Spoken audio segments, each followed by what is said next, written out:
നമസ്കാരം. നമ്മളിന്ന് Kerala administrative service, അതായത് KAS പരീക്ഷയ്ക്ക് തയ്യാറെടുക്കുന്ന നിങ്ങൾക്ക് സഹായകമാവുന്ന കുറച്ചു വിവരങ്ങളാണ് നോക്കുന്നത്.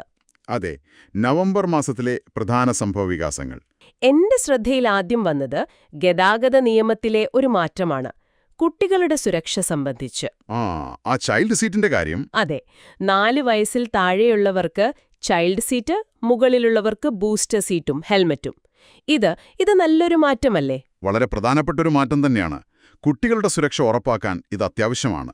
ശരിക്കും പറഞ്ഞാൽ ഇത് വൈകി വന്നൊരു തീരുമാനമാണ്. ശരിയാണ്. ഇതിനോട് ചേർത്ത് വായിക്കേണ്ട വേറൊരു റിപ്പോർട്ടുണ്ട്. സംസ്ഥാന വനിതാ കമ്മീഷന്റെ. ഓ, അതെന്താണ്?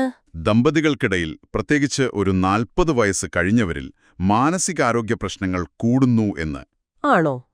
അത് ഗൗരവമുള്ള വിഷയമാണല്ലോ. അതെ, അപ്പോൾ കൗൺസിലിംഗിന്റെയൊക്കെ ആവശ്യം കൂടുന്നു എന്നാണ് റിപ്പോർട്ട് പറയുന്നത്.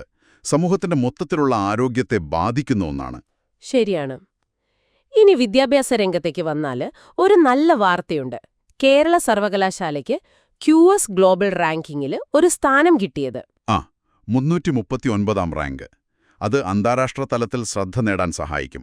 അതെ, ഒരുപക്ഷെ കൂടുതൽ വിദേശ വിദ്യാർത്ഥികൾ ഇങ്ങോട്ട് വരാനും സാധ്യതയുണ്ട്, അല്ലേ? സാധ്യതയുണ്ട്. പക്ഷേ ഇതിനൊരു മറുവശമുണ്ട്. എന്താണ്? സർക്കാർ സ്കൂളുകളിൽ കഴിഞ്ഞ 2 വർഷമായിട്ട് കുട്ടികളുടെ എണ്ണം കുറയുന്നുവെന്നാണ് കണക്ക്. ഏകദേശം 25,000-ഓളം. ഓഹോ, അപ്പൊ അതെങ്ങനെയാണ് ആ ചൈൽഡ് വിടുമ്പോൾ സ്കൂൾ തലത്തിൽ ഇങ്ങനെ? അതൊരു വൈരുദ്ധ്യമാണ്, നയപരമായി ശ്രദ്ധിക്കേണ്ട ഒരു കാര്യം. പക്ഷേ അതിനിടയിലും ഒരു നല്ല കാര്യം നടക്കുന്നുണ്ട്. എന്താണത്?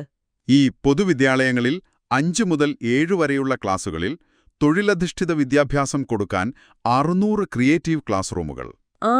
പ്ലംബിംഗ്, വയറിംഗ്, ഫാഷൻ ടെക്നോളജി, അങ്ങനെയുള്ളവ. അതെ, പ്രാക്ടിക്കൽ സ്കിൽസ് കിട്ടാൻ അത് നല്ലതാണ്. ഇനി നമുക്ക് കുറച്ച് പുതിയ സർക്കാർ പദ്ധതികളിലേക്ക് നോക്കാം. നവോത്ഥാൻ എന്നൊരു പേര് കേട്ടു. നവോത്ഥാൻ. അത് ഉപയോഗിക്കാതെ കിടക്കുന്ന ഭൂമിയില്ലേ, തരിശുഭൂമി, അവിടെ കൃഷി പ്രോത്സാഹിപ്പിക്കാനുള്ള പദ്ധതിയാണ്. അത് കൊള്ളാമല്ലോ, ഭക്ഷ്യസുരക്ഷയ്ക്കും നല്ലതാണ്. അതെ, അതുപോലെ മറ്റൊന്നാണ് നീരുറവ സെൻസസ്. നീരുറവ ജലസ്രോതസ്സുകളുടെ കണക്കെടുപ്പാണോ? അതെ, കിണറുകൾ, കുളങ്ങൾ, മറ്റു ഭൂഗർഭ ജലസ്രോതസ്സുകൾ എല്ലാത്തിന്റെയും ഒരു ഡേറ്റാബേസ് ഉണ്ടാക്കുക.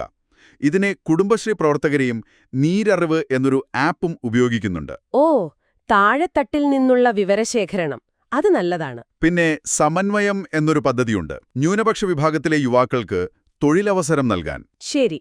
അതുപോലെ ഉന്നതി, അത് പട്ടികജാതി വർഗ വിഭാഗങ്ങളുടെ ഉന്നമനത്തിനാണ്. ഈ പദ്ധതികളെല്ലാം സാമൂഹികമായി പിന്നോക്കം നിൽക്കുന്നവർക്ക് ഒരു കൈത്താങ്ങാവുമല്ലേ? അതെ. പക്ഷെ വേറൊരു പദ്ധതി, HATS, അത് പോലീസുകാരുടെ മാനസിക സമ്മർദ്ദം കുറയ്ക്കാനാണ്. അതിന്റെ പിന്നിലെ കണക്ക് കുറച്ച് ആശങ്കപ്പെടുത്തുന്നതാണ്. അതെന്താണ്? കഴിഞ്ഞ 5 വർഷത്തിനിടെ 90 പോലീസുകാർ ആത്മഹത്യ ചെയ്തു എന്നാണ് റിപ്പോർട്ട്. 90 പേരോ? അത് വളരെ ഗൗരവമുള്ള കാര്യമാണല്ലോ. വളരെ ഗൗരവമുള്ളതാണ്. അതുകൊണ്ട് ഈ ഹാറ്റ്സ് പോലുള്ള പദ്ധതികൾക്ക് വലിയ പ്രാധാന്യമുണ്ട്. ശരിയാണ്. ഇനി പരിസ്ഥിതി വിഷയങ്ങളിലേക്ക് വന്നാലോ? ഈ ബ്ലൂ കാർബൺ സാധ്യതകളെക്കുറിച്ച് പറയുന്നുണ്ടല്ലോ, കുട്ടനാട്ടിലും വേമ്പനാട്ടിലും. ബ്ലൂ കാർബൺ, അതായത് ഈ കണ്ടൽക്കാടുകള്, കടൽപ്പുല്ലുകള്, ഇവയൊക്കെ അന്തരീക്ഷത്തിൽ നിന്ന് കാർബൺ വലിച്ചെടുത്ത് സംഭരിക്കുന്നില്ലേ? അതാണ് സംഭവം. കാലാവസ്ഥാ വ്യതിയാനത്തെ ചേർക്കാൻ ഇത് സഹായിക്കും. ഒരുപക്ഷെ കാർബൺ ക്രെഡിറ്റ് വഴി വരുമാനവും നേടാം. ഓ, നല്ല സാധ്യതയാണല്ലോ. പക്ഷേ മറുവശത്ത് ശബരിമലയിലെ പ്ലാസ്റ്റിക് മാലിന്യത്തിന്റെ കാര്യം, ഒരു സീസണിൽ 21 ടൺ എന്നൊക്കെ പറയുമ്പോ അത് ഭീകരമാണ്. വലിയൊരു വെല്ലുവിളി തന്നെയാണ്. ഇതിനിടയിലൊരു നല്ല വാർത്ത, 916 പട്ടണങ്ങളെ ഹരിത പട്ടണങ്ങളായി പ്രഖ്യാപിച്ചു എന്നത്. ശരിയാണ്, കുറച്ചെങ്കിലും ആശ്വാസം. ഇനി ടെക്നോളജിയിലുള്ള ചില കാര്യങ്ങൾ നോക്കാം. RCCയിലും മലബാർ ക്യാൻസർ സെന്ററിലും റോബോട്ടിക് സർജറി തുടങ്ങിയത്. അതെ, ചികിത്സാരംഗത്ത് വലിയൊരു മുന്നേറ്റമാണ്. കൂടുതൽ കൃത്യതയോടെ സർജറി ചെയ്യാൻ പറ്റും. അതുപോലെ കുസാറ്റിൽ നാസയുടെ ഷാഡോസ് എന്നൊരു സെന്റർ വരുന്നു അന്തരീക്ഷ പഠനത്തിന്. കൊള്ളാം, ഗവേഷണത്തിന് വലിയൊരു മുതൽക്കൂട്ടാവും. പിന്നെ ഈ ഹെൽത്ത് സൗകര്യം കൂടുതൽ സ്ഥലങ്ങളിലേക്ക് വ്യാപിപ്പിക്കുന്നു, അല്ലേ? അതെ, 650 ആരോഗ്യ കേന്ദ്രങ്ങളിലേക്ക് കൂടി. ഡിജിറ്റൽ ഹെൽത്തിൽ നല്ല പുരോഗതിയുണ്ട്. പിന്നെ ചില റാങ്കിങ്ങുകളും അവാർഡുകളും. തിരുവനന്തപുരത്തിനൊരു അംഗീകാരം കിട്ടിയല്ലോ. സ്കൈ സ്കാനർ സർവേയിൽ 2025-ൽ സന്ദർശിക്കാൻ പറ്റിയ ലോകത്തിലെ 10ാമത്തെ സ്ഥലം. ടൂറിസത്തിന് ഇത് ഗുണം ചെയ്യും. പിന്നെ കേരള പ്രഭ പുരസ്കാരങ്ങളും പ്രഖ്യാപിച്ചു. അതെ, എസ് സോമനാഥ്, സഞ്ജു സാംസൺ അങ്ങനെ പ്രമുഖർക്ക് കിട്ടിയിട്ടുണ്ട്. ഓക്കെ, മറ്റു ചില ചെറിയ കാര്യങ്ങൾ കൂടി. ഒന്ന്, മലയാളത്തിന് ശ്രേഷ്ഠഭാഷാ പദവി കിട്ടിയിട്ട് 11 വർഷമായി. പക്ഷേ ക്ലാസിക്കൽ മലയാളത്തിന് ഒരു കേന്ദ്ര ഇൻസ്റ്റിറ്റ്യൂട്ട് അതിനിയും വന്നിട്ടില്ല. അതൊരു പോരായ്മയായിട്ട് പറയേണ്ടി വരും. പിന്നെ നോർക്കിയുടെ NAM പദവി, തിരിച്ചുവരുന്ന പ്രവാസികൾക്കുള്ള ശമ്പള സബ്സിഡി, അതും ഓർക്കേണ്ടതാണ്. ശരിയാണ്.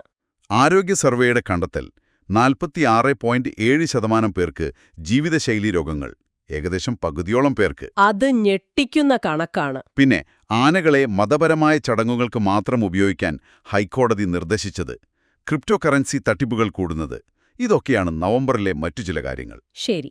അപ്പോ ഈ വിവരങ്ങളൊക്കെ വെച്ച് നോക്കുമ്പോൾ നവംബർ മാസം സാങ്കേതികവിദ്യ, സാമൂഹ്യക്ഷേമം, പരിസ്ഥിതി, നയപരമായ മാറ്റങ്ങൾ, ഇതിലൊക്കെ കേരളം ശ്രദ്ധിച്ചിട്ടുണ്ട് എന്ന് കാണാം.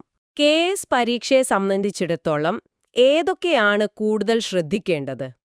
തീർച്ചയായും ഈ പുതിയ പദ്ധതികൾ നവോത്ഥാൻ, നീരുറവ, സമന്വയം, ഉന്നതി, ഹാറ്റ്സ്, ഇവയുടെയൊക്കെ ലക്ഷ്യങ്ങൾ എന്താണെന്നറിയണം.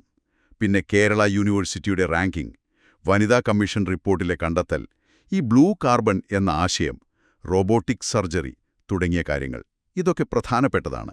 ഈ പറഞ്ഞ കാര്യങ്ങളെല്ലാം നമ്മളൊന്ന് പരിശോധിക്കുമ്പോൾ ഒരു കാര്യം വ്യക്തമാണ്. ഒരു ഭാഗത്ത് റോബോട്ടിക് സർജറി, നാസയുടെ പ്രോജക്റ്റ് പോലെ വലിയ ടെക്നോളജി മുന്നേറ്റങ്ങൾ. അതെ. എന്നാൽ മറുഭാഗത്ത് ഈ പറഞ്ഞ മാനസികാരോഗ്യ പ്രശ്നങ്ങൾ, തൊഴിലില്ലായ്മ, പിന്നെ പോലീസുകാരുടെ ഈ അവസ്ഥ, സ്കൂളിലെ കുട്ടികൾ കുറയുന്നത്, അങ്ങനെയുള്ള സാമൂഹിക യാഥാർത്ഥ്യങ്ങളും. ശരിയാണ്.